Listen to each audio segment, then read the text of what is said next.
Welcome back to a new video friends. Today we are going to talk about Motorola phone setting, and guys in this video guys we will talk about how to check phone RAM guys. You want to check, so guys you can check easily. In this video guys I will tell you how to check, and guys how can you check, you can see in this video.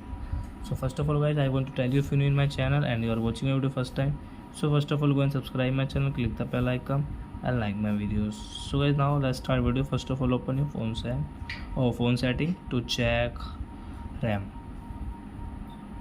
Then scroll it friend.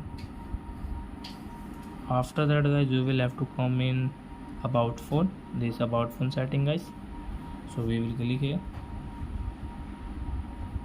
then guys scroll it, just click on RAM setting, and guys you can see your RAM 4 GB RAM guys.